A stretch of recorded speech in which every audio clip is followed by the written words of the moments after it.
And that's when he talked about this incident in England. This disgruntled English person broke into one of the Queen's castles in England. And he was able to make it all the way into the Queen's bedroom, where, according to Jude, he sat on the Queen's bed and had a 10-minute conversation with the Queen of England, who was captured. The incident Jude Kemper was referring to is well known to the English. In July 1982, Michael Fagan breaks into Buckingham Palace and manages to have a 10-minute conversation with the Queen in her bedroom before being arrested by her guards.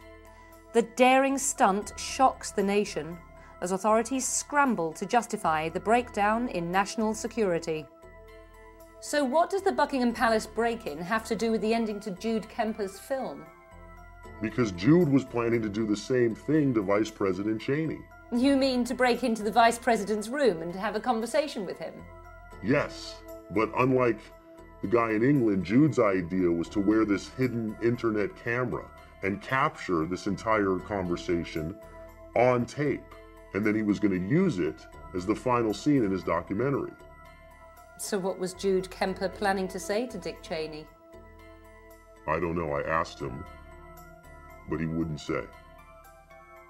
It was weird, he kept saying, all will be revealed, all will be revealed. Facing unrelenting criticism for what was being seen by many as an illegal war in Iraq, Vice President Dick Cheney travelled to Los Angeles on January the 14th, 2004, where he gave a speech designed to invigorate declining support for his war on terror. In Los Angeles, Mr. Cheney was met by record numbers of anti-war protesters. One of them would be Brandon's mentor, filmmaker Jude Kemper. Jude disguised himself as a Secret Service agent. He strapped on one of these hidden internet cameras. He broke into the hotel in Century City where Dick Cheney was set to give a speech later that day. He made it all the way up to the penthouse suite, to the penthouse floor, where he was arrested by U.S. Secret Service agents. The agents brought him into a room, they questioned him, and they beat him. They beat him pretty bad. I mean, so bad that his camera died. But there is no record of Jude Kemper's arrest. The FBI and the Secret Service claim that no such arrest was ever made. That's because they're trying to cover this up. Jude Kemper had very specific information about Vice President Dick Cheney. Information that the government doesn't want the world to see. Okay, now back to the footage. Jude's camera captured it, but how did Brandon get it? Brandon's computer at his house in Malibu was set up with the software to receive the signal. To better understand how Jude Kemper's hidden camera could have survived without he himself resurfacing, we sought the advice of an expert in internet camera technology. Explain to me how these web cameras work. What it was a camera that's the size of a button, like on your shirt. And we would put that button, that camera, in a place that would look natural. And then utilizing the same technology that your cell phone uses enables anything seen by this camera to be picked up by your computer on the internet. In an effort to ascertain the legitimacy of the footage, I spoke with retired Secret Service agent Lem Braggs. Mr. Braggs has first-hand knowledge of presidential detail, having been on the team protecting President Reagan the day he was shot.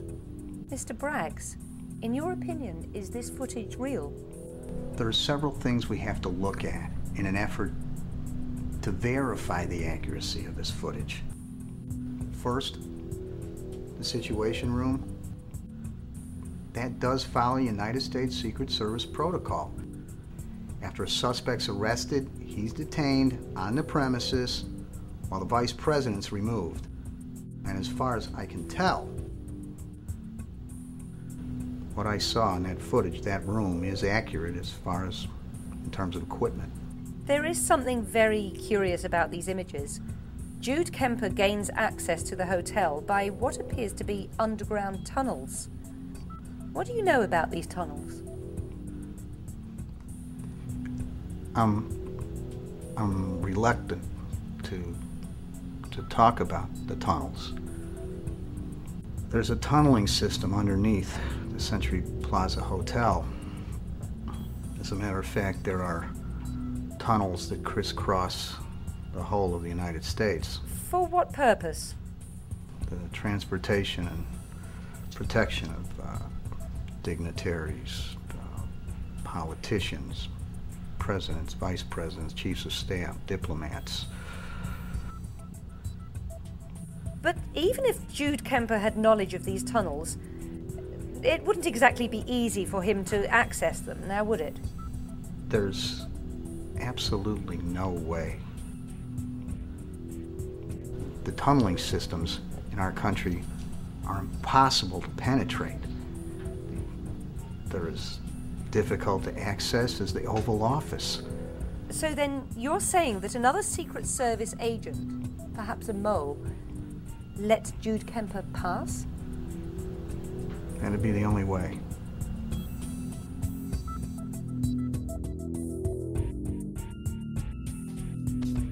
After he had watched Secret Service agents assaulting his friend, Brandon copied the footage to a DVD disc and brought it in to the Los Angeles Police Department. Truthseeker TV has confirmed that Brandon spoke with a police detective named Scott Purcell. Purcell took down Brandon's statement and promised that he would get back to him. But he never did. Detective Purcell refused us the opportunity to interview him for this report. What did Brandon do after the police failed to investigate? He went to the Secret Service. He went to the FBI. But they all ignored him. They refused to do anything. And that's when he started writing letters.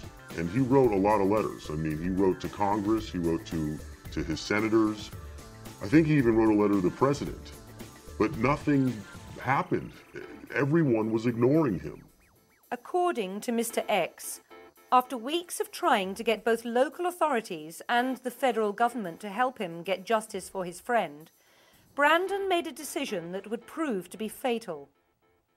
He decided to go looking for Jude on his own.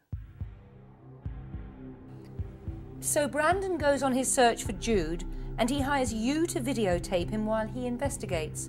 Why film this? Because he had a sense that he was getting in over his head and he wanted it documented in case something went wrong, which it did. Do you regret getting involved in Brandon's investigation? Lady, I don't have a home anymore. What do you think?